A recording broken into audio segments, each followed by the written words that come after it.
G'day ladies and gents, and welcome back to War Thunder. Today we're going to be having a look at a little special plane, the Dornier 335 B2, and we're going to have a look at it in ARB. My friend Oddbors calls this the Doom Diver, so I think that's what I'm going to call it as well.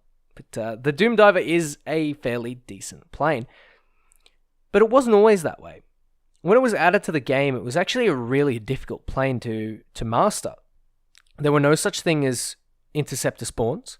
The rudder on the thing was absolutely horrible, and the plane constantly faced Griffin Spitfires, P-51Ds. I mean, it faces them now, but more so back then. 50 cals were slightly ridiculous, and honestly, it was a very, very hard time for anyone flying any of the Dornier 335s. It was really difficult. You had to take off, and literally everyone tail struck the thing on takeoff. The rudder was garbage, so if you wanted to get a shot on, you couldn't. You couldn't turn, you couldn't run, you couldn't climb, and you couldn't really do anything except go fast at high altitudes when you side climbed, and that wasn't really fun. And it wasn't really profitable either. So this plane was pretty much relegated to a ground attack role. And, it was okay. But it didn't really shine until very recently, when it got an air spawn and it got its rudder buffed. And I think this was about a year and a half ago. But it still feels recent to me, being a bit of a War Thunder old guard. But now the thing is okay. It's actually not that bad. It's a fantastic bomber hunter, of course, because this is what it was designed to do. But the German superprop, this is probably considered the German superprop, is probably one of the most enjoyable planes in the whole game. Simply because its multi-role ability and its ability to just take head-ons like a boss.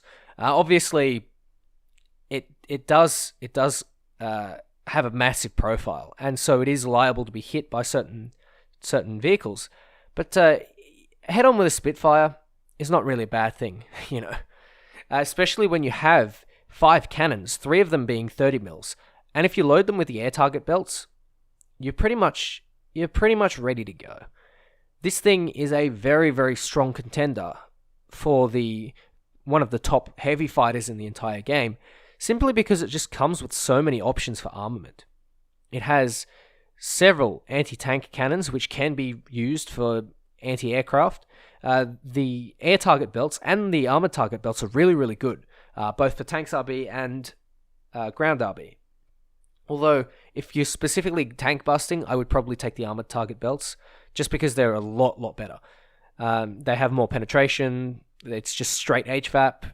You can't really go wrong. And in air RB, this plane is an astounding bomber hunter, and a very, very good heavy fighter hunter as well, considering that it can turn with things like the F7F Tiger Cat, and you will see that in this match. This map that we're on is Mozdok, and it is the larger version of Mozdok. So for those of you that don't know, there's a frontline Mozdok, and then there's this version. I can't remember its name, but that's really not important. Both maps, in my opinion, have their strengths and weaknesses. I think this map is a little bit big, but for the most part, it's pretty good. It's a pretty solid map. And I think, Gaijin have done a good job with this one, because they've spread the ground targets out, they've, given plenty of room for bases. They've also given options for side climbing. I think the map is really, really good. I also like the frontline map, but that's essentially because it's a very fast-paced map, and it benefits planes that get either an air spawn or are very, very good at turn fighting. So you end up seeing a really interesting dynamic between the two. So anyway, back to the game. There's a B-17 come and gone, easily dusted like it was nothing. That is exactly what a bomber hunter should do, and that is exactly what the bomber hunter does. And it's kind of good to see it happening. Although I will say it's kind of sad for B-17 pilots. On the flip side of that, though, B-17s used to travel in formations of hundreds. So a lone B-17 was always seen as easy pickings, and in-game that seems to ring true. And to some extent, I'm okay with that. In on the other side of that, you've also got the fact that people are trying to actually play a game. And that gameplay for bombers is not very fun. But I have outlined in multiple videos how exactly I should, or Gaijin should, tackle the issue with bombers. And you can go and watch them. I might try and link them in the description, or if you mention it in the comments, maybe remind me. Anyway, I'm looking for the guy that managed to down the Ju-88, or the 288 rather, and it's that little Spitfire over there. He's traveling very, very slowly, and I'm not sure if he sees me. But you can see I'm rapidly closing at 750 kilometers, close to 800, and boom, very, very easy kill. Those 20 mils and those 30 mils are very, very powerful. And one of the things that you've got to be careful of when you're facing the Dornier 335 is you have to be careful of those frontal guns. Don't take head-ons with a Dornier 335. Make sure you have an energy advantage over it and out-energy it. But you've got to be careful at the same time, because this thing can pull some interesting maneuvers, and you'll see that in a little bit. Essentially, I'm trying to, now, in the battle, get back to altitude and engage that P-51 and I believe another P-51 there. There's a P-47 down low, killing pillboxes. I'm sure he's going to be swept up by someone at this point in time. And I'm sure there's a Spitfire, IL-10, that need to be dealt with. Now, that in the distance is an F-7F Tiger Cat. And that thing can give me a run for its money. It's extremely fast. It is probably faster than the Dornier 335 at medium to low altitude. And one of the things that the Dornier 335 is really good at is speed at high altitude, as in 7,000 meters plus.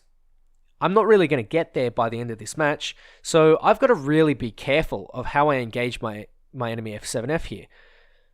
I've got a little bit of distance to work with, and I'm secretly hoping that the F7F gets forced down to the deck. So I decide to maybe go for that P-47, who's killing pillboxes, because I don't want the match to end prematurely. I want to finish it by killing all the fighters, racking up some kills, and overall having a very fun game. Now, the Dornier 335 itself, I believe, was designed as the Wunderwaffe for the Germans, designed as a multi-role fighter, and this one can carry bombs. Now, obviously, I'm not carrying bombs here because I'm going for a pure fighter role. But in Tanks RB, a really, really good strategy is you take a top-down approach, you dive on the enemy, you disable his engine, and if you can't get him in the first shot, you just drop a bomb on him, finish him off, especially if you need to deal with something heavily armored, like a Doom Turtle. If you just want to get rid of them, it's a very, very simple solution. It's something that you can really easily do. Now, if we return back to the gameplay and have a look to the right, up at altitude, there's an SO-8000, and I've never fought an SO-8000 in the Dornier 335 before, so I don't actually know how it's going to pan out. I'll save the answer for a little bit later, but we're going to engage that P-47 because I'm thinking, I need to get maybe easy kills. And then the F7F pops up, so now I really need to get over there and help that Focke-Wulf 190 try and, ease up that fight a little bit.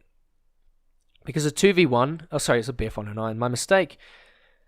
But that P-47, I feel that the P-47 was more of a threat at first, but it turns out the F7F is going to be the thing that really is starting to put the pressure on the BF-109, and I need to dive in and deal with that F7F very, very quickly.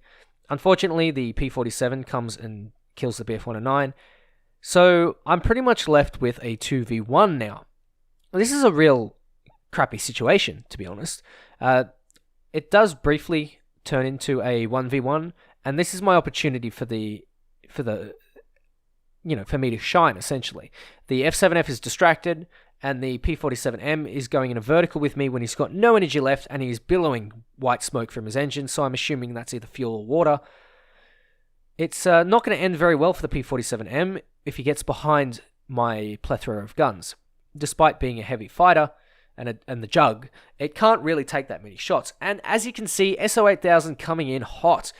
I am going to start to struggle now. I'm in a basically 2v2 with the F7F and the Narval on one side and me and the BF-109 on the other. I'm trying to reverse this guy. I do some funny maneuvers, try and get some shots off, see if I can get some long-range shots on the Narval, because that's really my only ace now. He's got an energy advantage above me, and there's not a whole lot I can do. The F7F is now catching me, and I'm unable to use my speed to its advantage because I'm not at high altitude. I have to turn around and engage this F7F, otherwise I'm not going to make it. I go for a quick cheeky head-on, nothing really exchanges, I don't really get much, and I go straight into the vertical. I cut in and then out of his turns to try and throw off his aim, put some flaps on, and then go for the reversal. You can see I'm hammering the keys. I'm hammering my my elevator manually to try and get the most effect out of it. Otherwise, it's a little bit of a boat, and I'm getting as many shots as I possibly can onto this F7F. You can see me needing to step on the elevator a little bit, but for the most part, the 30 mils do the work. So, we're in a decent position now. We've got 2 versus 1, but where's the Narval? I can't see it anywhere, and it's starting to spook me. I'm looking around for it, and there it is. It's 4 kilometers and closing.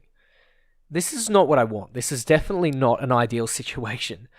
I need that Narval to die, because otherwise he's going to get behind me, and I'm pretty sure that he's lighter than me, so he might be able to outturn me, and the BF-109 does the smart thing and takes a head-on pass with 6 MG151s.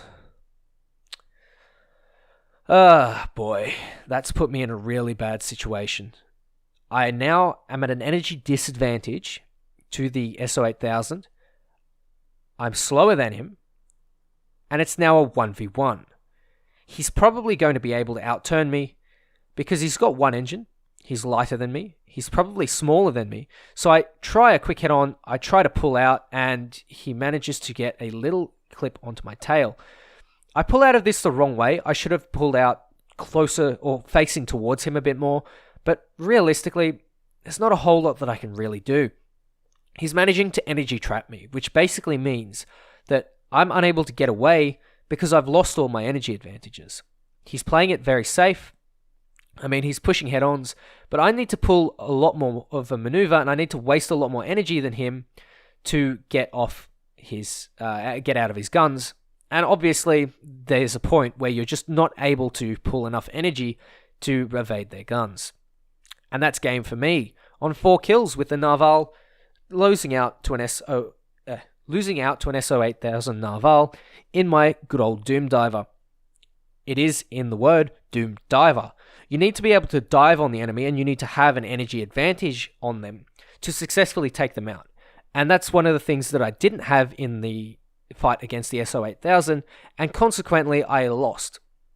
Now, that's not to say that the Dornier 335 is a bad plane. It's just that you need to get that energy advantage in the first place, and you actually need to make a strong advantage of that. You need to energy trap your enemies like I did with the P-47, and you need to avoid being energy trapped by things like the Narval. Take your fights where you need it, and leave the fights when you can. Play for that energy. Anyway, ladies and gents, take care, and I'll catch you next time.